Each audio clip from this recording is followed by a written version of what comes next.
এখন তো চলছে বর্ষার সিজন, আর ঠিক সেই আনন্দেই আজকের ক্লাসে আমি আবারও তোমাদের করে দেখাচ্ছি খুব সোজা করে আরও একটা বর্ষার ছবি। শুরুতেই তোমাদেরকে একটা ঝলক তো দেখিয়ে দিলাম, চলো এবার মূল আঁকায় ফিরে যাই।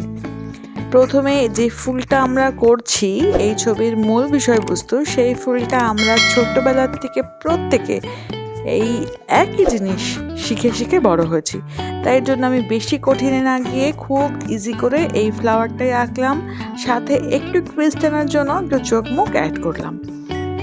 তারপরে দেখো খুব ইজি করে একটা ডাঁটি আর দুটো পাতা করে দিয়েছি।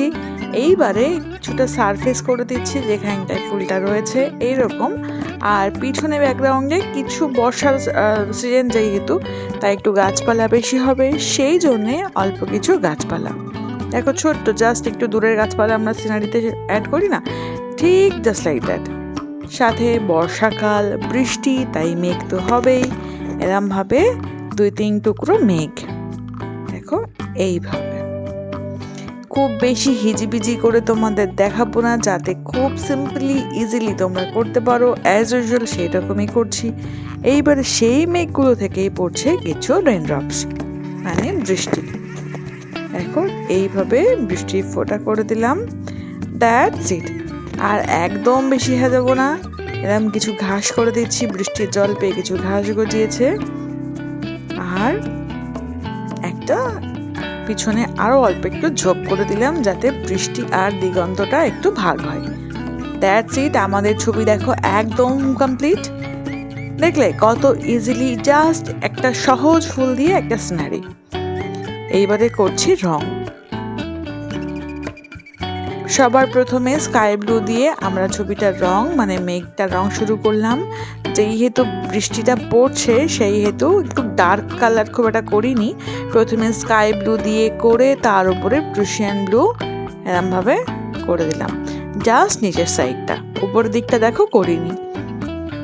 এইবারে সেই প্রুশিয়ান ব্লুটা দিয়েই বৃষ্টির ফোঁটাগুলো এইভাবে করে দিচ্ছি,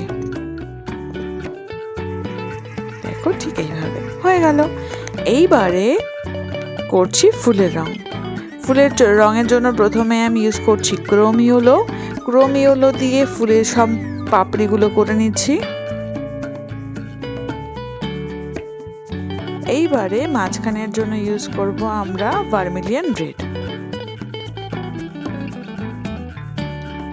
এই চ্যানেলের ড্রয়িংগুলো যদি তোমাদের ভালো লেগে থাকে তাহলে অবশ্যই সাবস্ক্রাইব করে আমার সাপোর্ট করো, আর অবশ্যই করে জানিও যে এই ছবিগুলো তোমাদের কেমন লাগে। এইবার দেখো ডাঁটি করছি ডার্ক গ্রিন রং দিয়ে, আর পাতার উপরের অংশটা একটু লাইট পড়ার জন্য হালকা সবুজ, আর নিচের অংশটা আবারও সেই ডার্ক গ্রিন কালার দিয়ে মিক্স করে দিচ্ছি। এইবারে ফুল গাছটা যেখানে আছে সেখানটায় করছি কেবল লেমন ইয়েলো, আর চারপাশটা যে আরেকটা যে গোল সারফেস করেছি সেইখানটায় প্রথমে করছি হালকা সবুজ। সবটা জায়গায় একইভাবে ইভেনলি করে দিলাম। তার উপরে একটু টোন দেওয়ার জন্যে আবারও সেই ডার্ক গ্রিন কালারটা দিয়ে অল্প একটু টোন দিয়ে নিলাম এইভাবে। এইবারে করছি দূরের গাছপালাগুলো। দূরের গাছপালার জন্য সবার প্রথমে ইউজ করছি লিফ গ্রিন কালারটার নিচের সাইডটা দিয়ে তারপরে উপরের সাইডটাতে আমরা হলুদ রং মিক্স করব। দেখো একটু গোল গোল মোশনে হয়ে গেল। এবার সব শেষে করছি দূরের যে মাঠটা দেখিয়েছি সেই মাঠটা সবুজেরই একটা টোন, জাস্ট হালকা হাতে এইভাবে সমস্ত জায়গাটা স্প্রেড করে দিচ্ছি। এর উপরে হালকা সবুজ রং দিয়ে আরেকটু মিক্স করব, তাহলেই হয়ে যাবে আজকে আমাদের বর্ষার সুন্দর একটা ইজি সিনারি ড্রয়িং। তোমাদের এই ছবিটা কেমন লাগলো অবশ্যই করে আমায় জানিও, আর এই ছবিগুলো বাড়িতে কিন্তু অবশ্যই প্র্যাকটিস করো। দেখো একদম আমাদের ছবি টোটাল কমপ্লিট। টাটা, দেখা হবে পরের ক্লাসে।